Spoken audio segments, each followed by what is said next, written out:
un quatrième.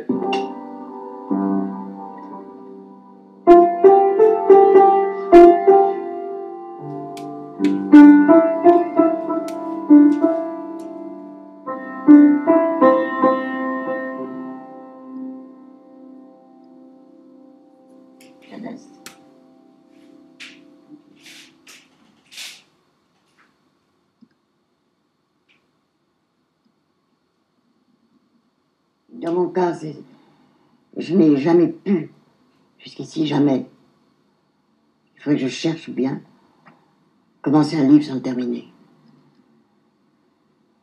Je n'ai jamais fait de livre qui ne soit pas une raison d'être pendant qu'il est bâti. Et ça, de toute façon, où que tu es... Quel que soit le livre, partout. Voilà. Mais cette passion, si tu veux, j'ai découverte ici. Ouais. Et comment ça s'est fait, cette découverte? Quoi faire de la solitude que je vivais dans cette maison? Quoi faire? Ça a commencé comme ça, comme une blague. Peut-être écrire. Mais j'avais fait des livres avant. Souvent que j'abandonnais, j'oubliais même les titres, je ne sais même plus encore. Une fois qu'ils étaient écrits. Oui. Mais le vice-consul, je n'ai jamais abandonné. J'y pense souvent. Pas Ludwigstein, je n'y pense pas.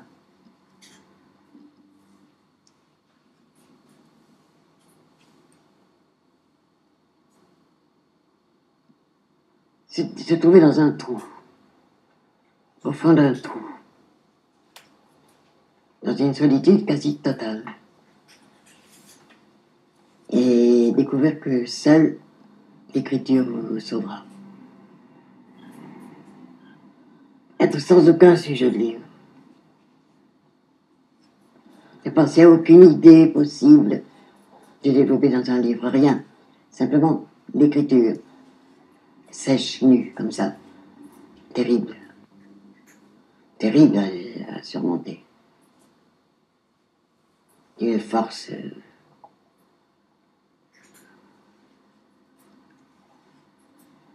Le vice-consul, c'est un livre que j'ai crié, je peux dire.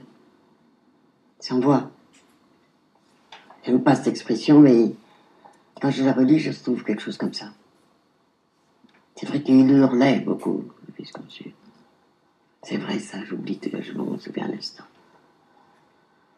Il hurlait chez lui, où il était seul. Et dans la nuit.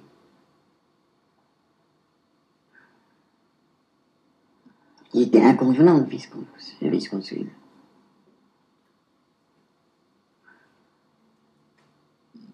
Il tuait là-haut toutes les nuits. Mais je ne l'ai jamais retrouvé ailleurs. Je ne l'ai retrouvé que dans l'acteur qui l'a joué. Qui a joué son rôle, ce rôle. C'est-à-dire Lansdale.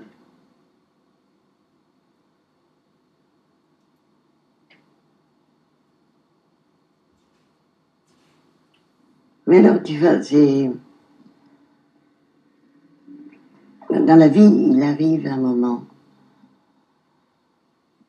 Et je pense que c'est fatal, qu'on ne peut pas y échapper. Où tout est mis en doute. Le mariage qu'on a fait, les amis qu'on a. Surtout les amis du couple. Pas l'enfant. L'enfant n'est jamais mis en doute. Et ce doute grandit, et ce doute contient la solitude. Il est habité par une solitude. On peut déjà nommer le mot. Mais je te dis ça, mais je crois que beaucoup de gens ne pourraient pas supporter ça. Ils se sauveraient, quoi. C'est pour ça que tout le monde n'est pas écrivain, par exemple. Peut-être. Est-ce que ce doute pour toi... Parce que je crois que tout le monde était écrivain, moi. Oui, c'est ça. Oui. Mais J'ai toujours cru. Ce doute, il est inaugural du geste d'écrire. Ben sans ça, non, il n'y a pas de solitude et il n'y a pas d'écrit sans solitude. Personne n'a jamais écrit à deux voix. On a pu faire de la musique, mais écrire, non. Mais bon, j'ai tout de suite fait des livres difficiles. C'est peut-être lié à ça. Mais je crois pas quand même. C'est un détail, ça, qu'un livre soit difficile à mener. C'est un détail. Ça existe. Et je crois que tous les... ou difficile à écrire? À mener. Comme un cheval.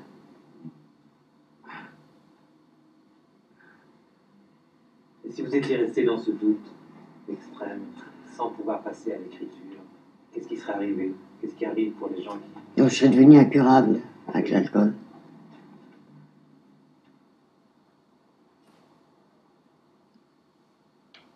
Perdu. Hum. Et si on reste dans cette... Mais c'est un état pratique d'être sans perdu. pouvoir écrire. C'est là qu'on boit. Puisqu'on est perdu. On n'a plus rien à perdre. Ouais. Tandis que le livre, il est là. Et il crie qu'il veut être terminé. On est obligé d'être à son rang. C'est impossible de laisser un livre tomber. C'est un crime. Enfin, un crime interne, un crime insupportable. Je ne crois pas les gens qui disent j'ai déchiré mon livre, mon manuscrit, je ne crois pas.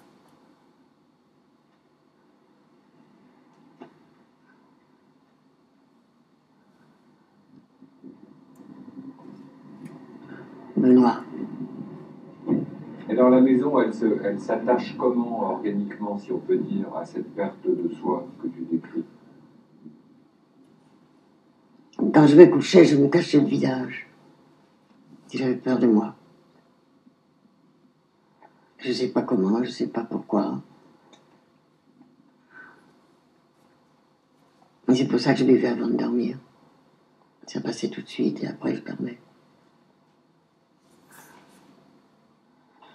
Mais c'est extrêmement troublant, cette solitude. Parce que toute la maison écrivait en moi. Tout et le signifiant était partout. Et quand je voyais d'autres gens, je les connaissais plus.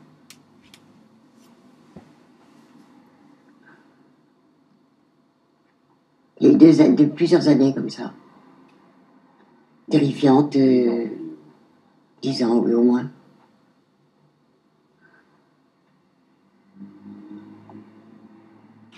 Des amis très chers qui venaient me voir. Et puis c'était pour moi, je sais pas. Pas toi, je te fais pas dedans. Mais des gens qui me voulaient beaucoup de bien. Mais c'est tout, et qui venaient par gentillesse, qu'est-ce que tu... Ça rend sauvage, l'écriture. Oui. C'est vrai, il y a une sauvagerie qu'on rejoint. Antique. La sauvagerie de la forêt, de la peur aussi. Mais acharné. On ne peut pas écrire sans force. Je crois pas. Il faut être plus fort que ça pour aborder l'écriture, plus fort que ce qu'on écrit. C'est une drôle de chose.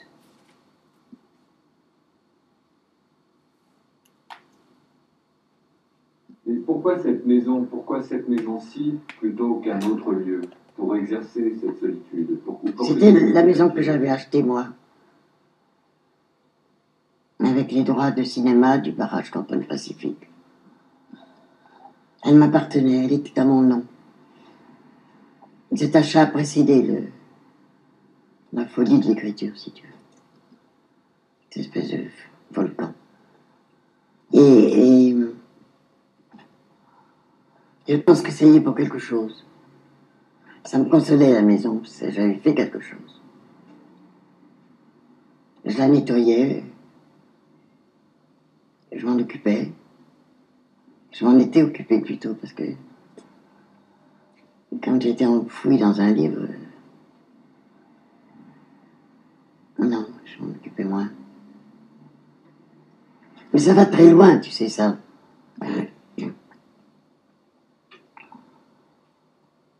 Il m'arrivait de recevoir mon mari,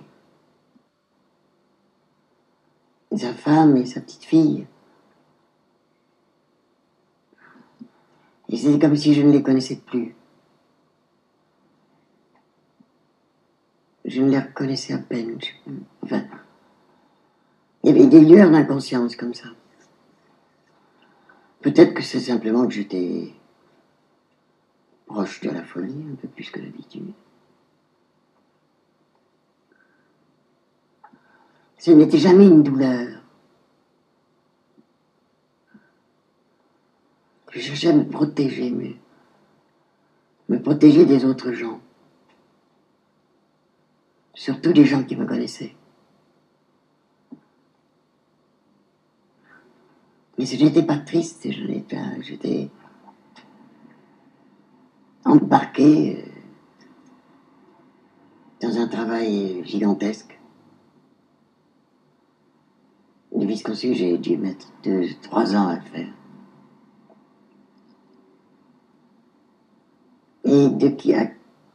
Et dont je ne pouvais parler avec personne.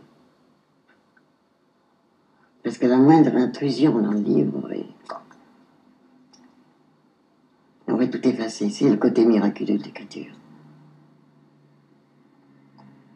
Cette illusion qu'on a, et qui est juste, d'être seul à avoir écrit ce qu'on a écrit. Cette banalité fondamentale.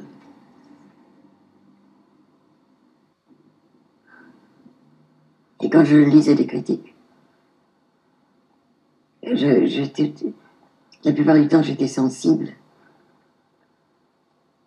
au fait qu'on disait que ça ne ressemblait à rien. C'est-à-dire que ça rejoignait la solitude initiale.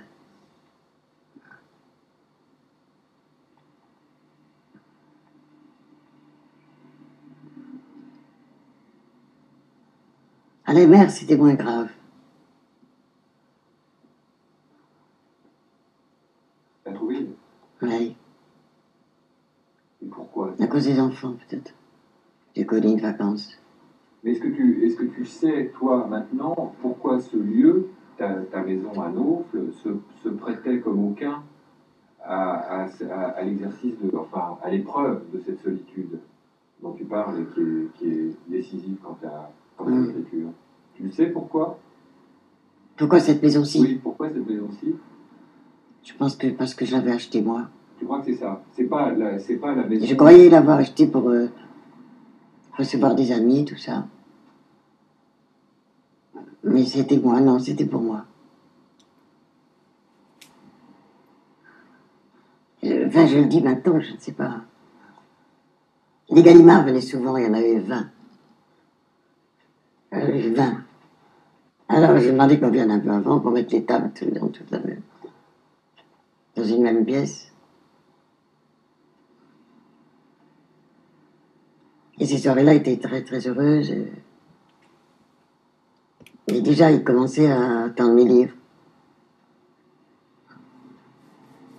Mais en même temps, ce qui est étrange, enfin pour moi par exemple, c'est que j'ai connu cette maison comme le lieu le plus convivial du monde, c'est-à-dire un endroit absolument à porte ouverte où il y avait beaucoup de monde tout le temps et où tu étais moins seul qu'ailleurs,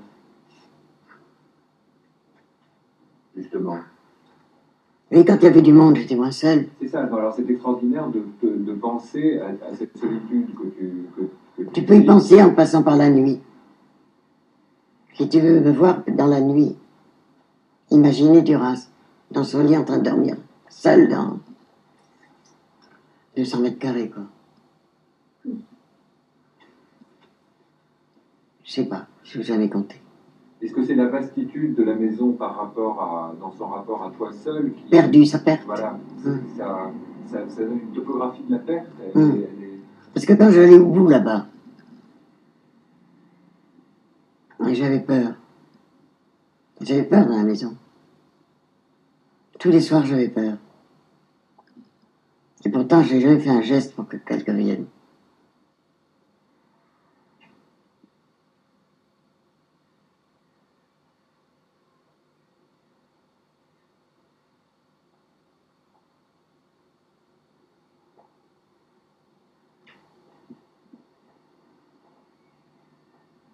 Je sortais le soir avec Tard. C'était des randonnées que j'aimais beaucoup.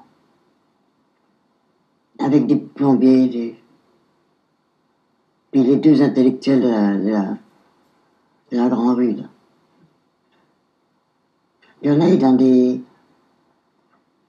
énormes cafés. Je t'ai montré, toi, il y a des cafés comme ça, de plusieurs hectares, qui étaient pleins à 11 heures du matin, comble. Des routiers? C'est même pas des routiers, c'est Paris 2, Paris 2. Ah, Paris 2. Paris 2. T'as jamais vu ça, toi? Ah ben. C'est des lieux où on est perdu aussi. Mais alors là, les garçons surveillent comme les flics. Il y a la drogue.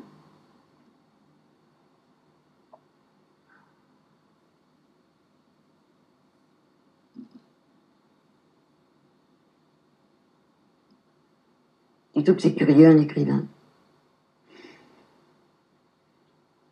Curieux, c'est pas le mot, non. Je dirais pas curieux. Et où est-ce que vous trouvez que c'est curieux? Ouais. Pourquoi?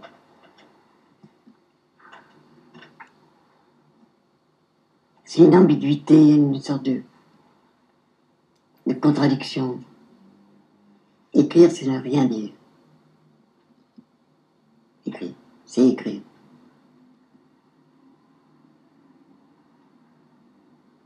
Un écrivain, c'est muet.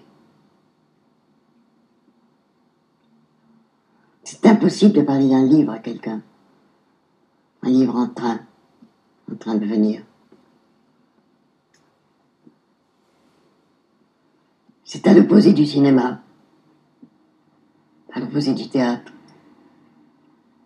à l'opposé de toute lecture. Peut-être c'est le pire.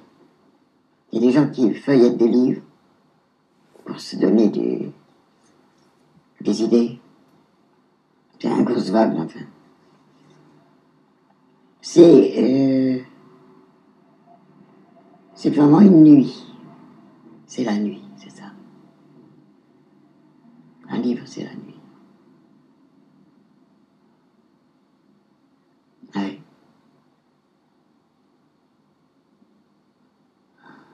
Ça me fait pleurer, je sais pas pourquoi.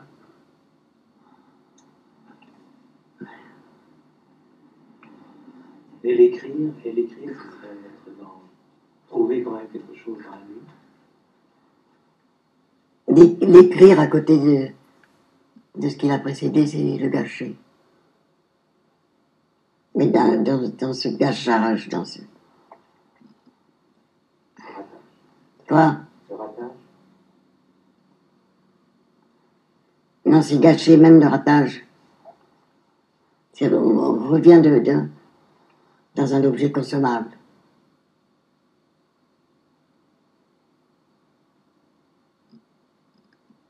L'écriture a toujours été, même maintenant, sauvage. Sans référence aucune. Sauf les gens, les personnes qui circulaient dans le livre, jamais je ne les ai oubliées dans le travail. Et jamais elles n'ont été, en les lisant comme ça, elles n'ont été regrettées par moi.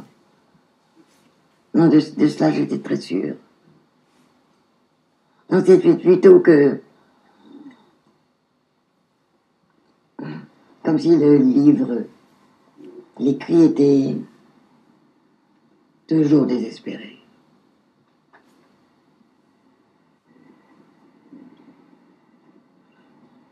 Il y avait quelque chose comme ça, dans cette solitude. Et j'étais seule et dans la solitude.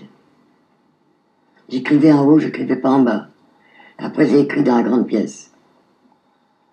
Pour être moins seule, pour voir le parc. Mais c'était... il y avait ça dans le livre, en tout cas. Cette solitude du monde entier, qui avait tout envahi. Et j'y crois toujours, enfin, c'est comme tout le monde.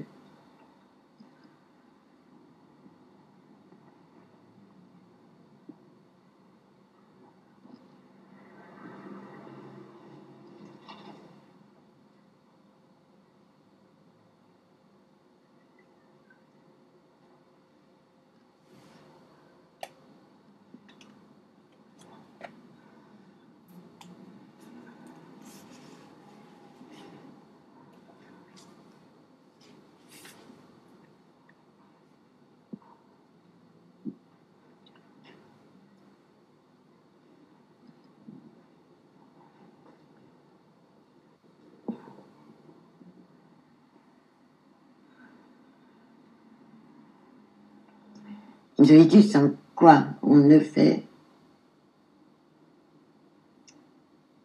rien.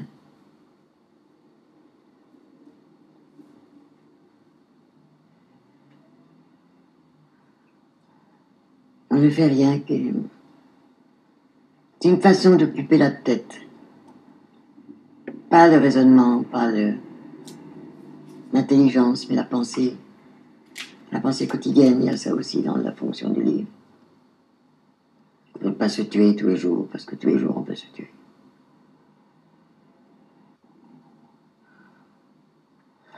Mais c'est dans l'écriture du livre, c'est pas dans la solitude.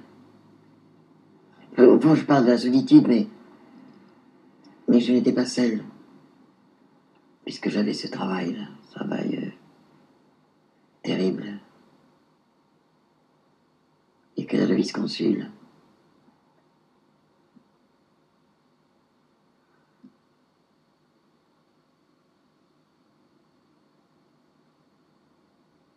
Le vice-consul débute par l'enfant de 15 ans, qui est enceinte, la petite Indochinoise,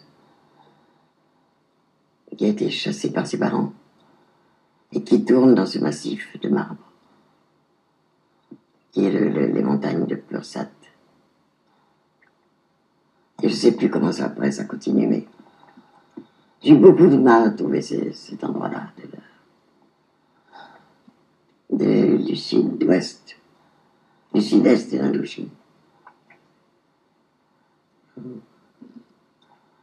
Je n'y suis jamais allé.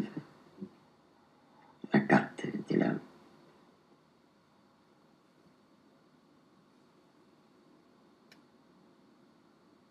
Mais quand tu vivais ici dans cette réclusion d'écriture, ta vie était vouée à cette écriture, mais pourtant, l'organisation de ton existence n'était pas celle qu'on sait d'habitude pour les écrivains qui se lèvent à telle heure pour écrire jusqu'à telle heure, et puis qui après, etc. Et le lendemain, pareil, tous les jours, pendant X temps.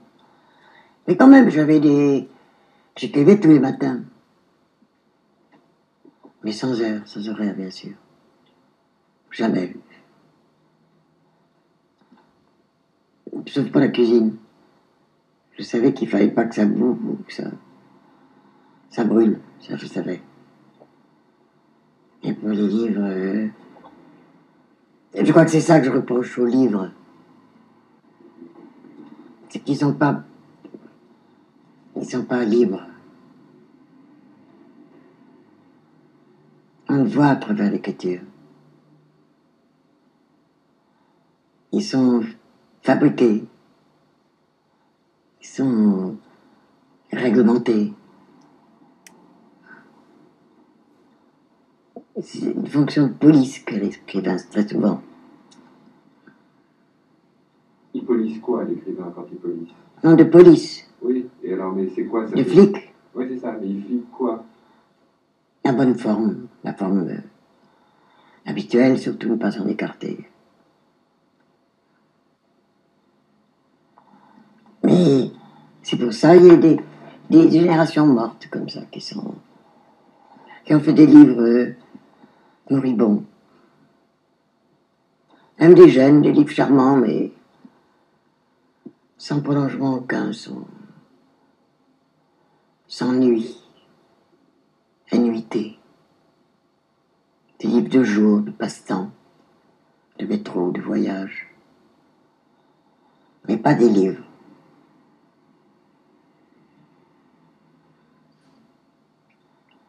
Je ne sais pas ce que c'est un livre, personne ne le sait. Mais je sais quand il y en a un, quand il n'y en a pas un. Et je sais comme je sais que je ne suis pas encore morte.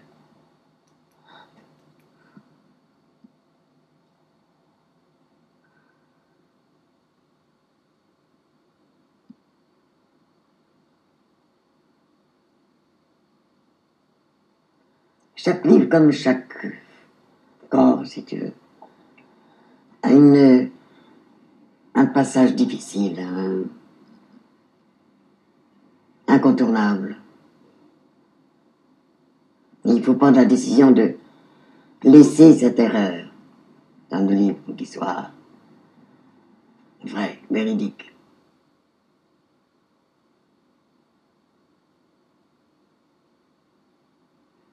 Quand j'ai écrit cet amour, Antoine-Marie Sreter, l'ambassadrice, et le vice-consul, j'ai eu du sentiment de gâcher le livre, de sortir de l'attente, quoi, Eh bien non, ça a tenu. Il y a aussi des paris, des choses comme ça, des coups d'écriture. C'est très enthousiasmant, ça. Des erreurs magnifiques. Le livre des autres, je le trouve trop hygiénique. Trop propre. C'est un classicisme banal, quoi. Mais il n'y a pas de risque pris. Enfin, je parle en général, hein, bien sûr. Je ne fais pas de différence entre le livre des femmes et des hommes.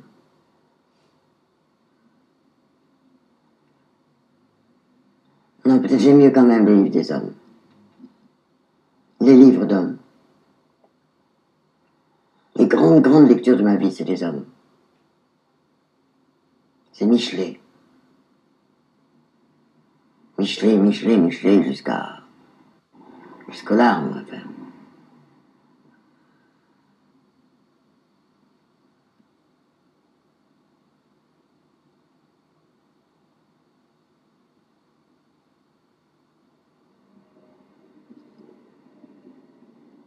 Je ne sais pas comment je m'en suis tiré. C'est ce qu'on peut appeler une crise, quand même. Une crise de, comment on dit, une crise de nerfs. Une crise de lenteur. De ralentissement. Comme un sommeil. La solitude était comme ça aussi. Une écriture de sommeil, oui. C'est pas mal pour dire ça.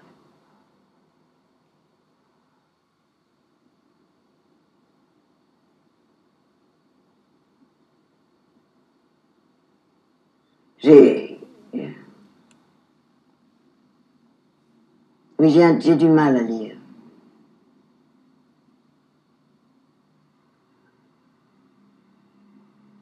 Yann me met des livres sur ma table.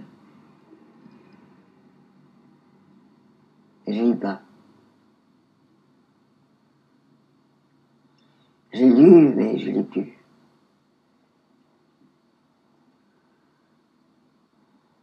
Il y a quand même, je pense que c'est pas les auteurs, mais peut-être que ça t'intéresse pas ce que je dis là. Je pense pas que ce soit les auteurs, c'est les éditeurs qui n'obligent pas qui ne mettent pas leurs auteurs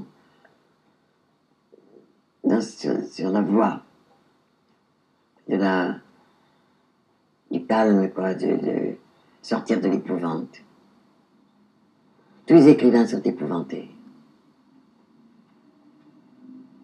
Ils ont peur d'écrire. Ils comptent les éditions, les tirages et tout ça. C'est très pénible, ça.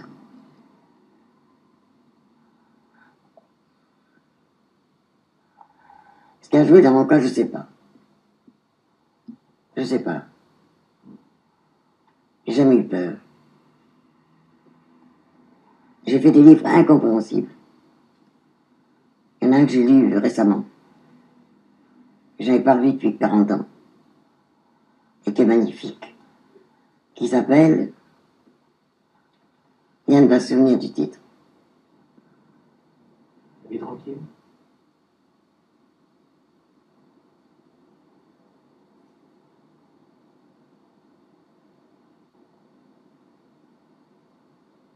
À vivre comme ça. Comme je vous ai dit que je vivais. Dans cette solitude. À la longue, il y a des risques. Des risques graves. Qu'on encourt, enfin c'est... Je pense que c'est inévitable. Dès que l'être humain est seul, il bascule dans une sorte de folie. Je crois que la personne seule est folle. Parce que rien ne l'arrête. Dans un délire, dans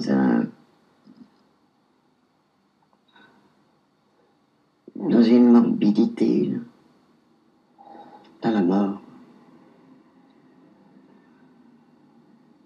C'est une partie prenante de l'écriture, du geste d'écrire. D'écrire au milieu de la solitude. D'écrire, bon, vous me direz, on est toujours seul quand on écrit. Mais on n'est pas jamais seul physiquement. On entend les bruits dans la cuisine, on entend les bruits de télé, de radio. Dans l'appartement, quoi. Surtout quand on n'a jamais demandé le silence, comme je ne l'ai jamais fait. Je l'ai toujours fait, je veux dire, je n'ai jamais demandé.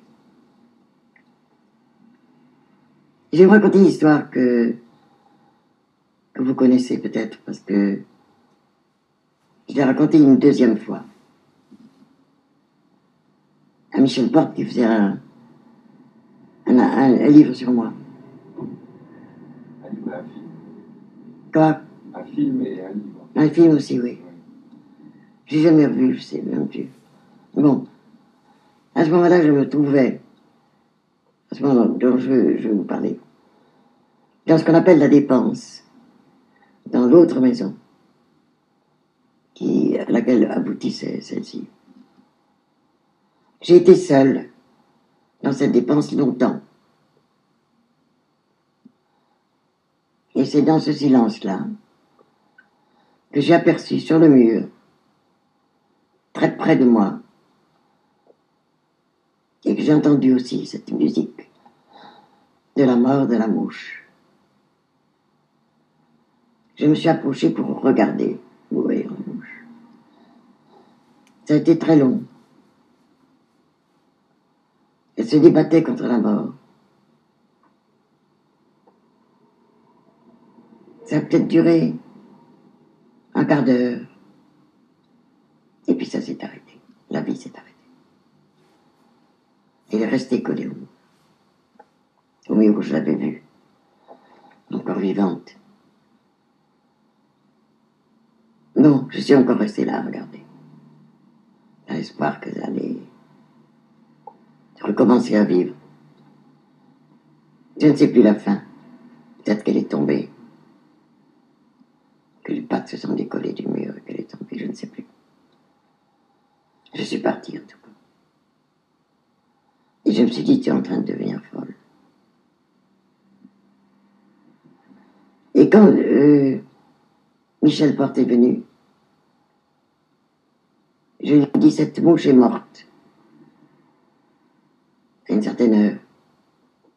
J'ai dit l'heure. 3h20, je crois, dans l'après-midi. Et elle a ri énormément. Elle avait raison. Mais moi, j'ai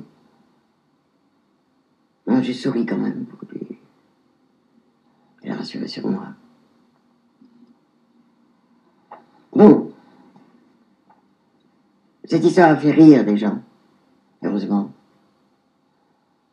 Et moi, quand je vous la raconte comme ça, dans la vérité de moi, ma vérité, c'est ce que je viens de vous dire qui a été vécu.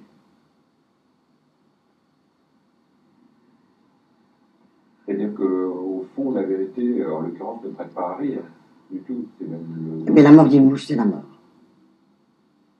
Aussi. C'est la mort qui s'étend dans le monde.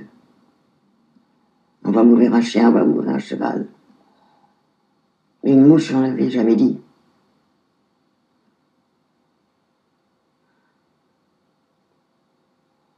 C'est ce genre-là de dérapage, peut-être, j'aime pas ce mot, que l'on risque d'encourir. C'est pas grave, c'était un événement funèbre, énorme. C'est bien aussi si l'écrit amène à ça. L'écrit, l'épouvante d'écrire aussi.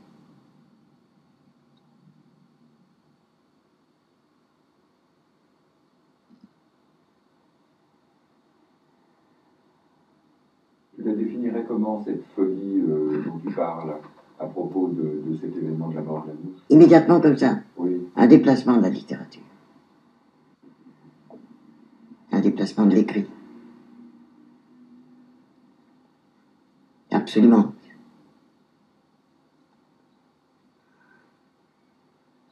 On peut écrire quand on regarde une mouche mourir.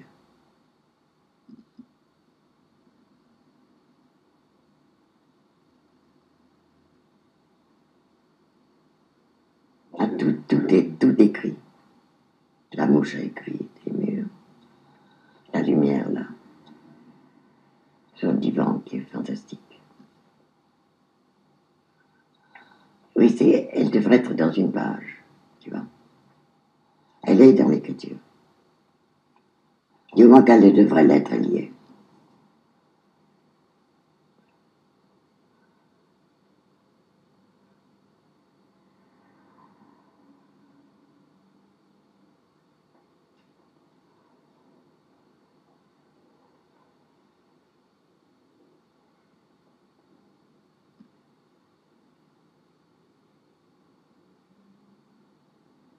Il faut démolir la grammaire pour parler de ça. Mais enfin, on fait des livres. Tout le monde en fait. Je ne sais pas. Pour les autres gens, les philosophes, je suis sûr que pour Blanchot, c'est comme ça. Il a la folie qui tourne autour de lui. C'est la mort aussi, la folie.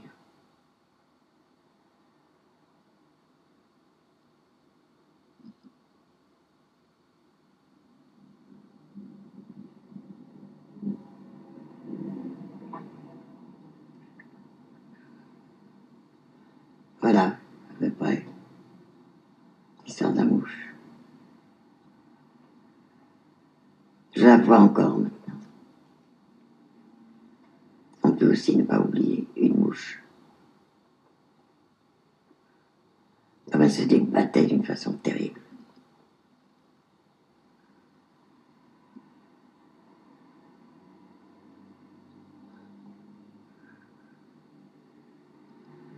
De quoi tu voudrais que je parle? Non. De rien, je peux parler de rien.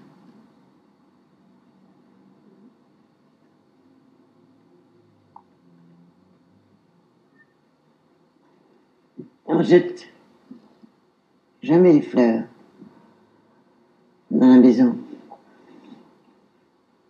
C'est une tradition. Jamais, même morte, on la laisse.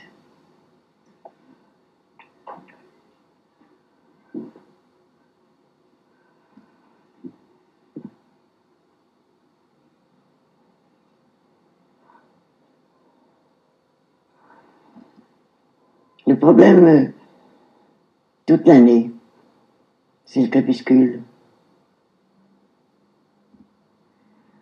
Il y a le premier crépuscule et qui ne fait pas que, qu'il ne faut pas allumer à l'intérieur. Il y a le vrai, le crépuscule de l'hiver.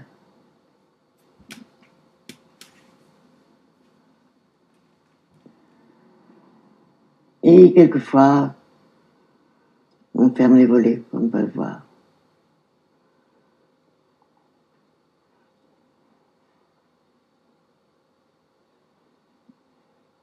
On range les chaises pour l'été.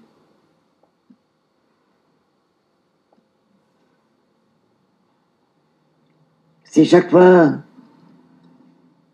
oui, triste, mais pas tragique.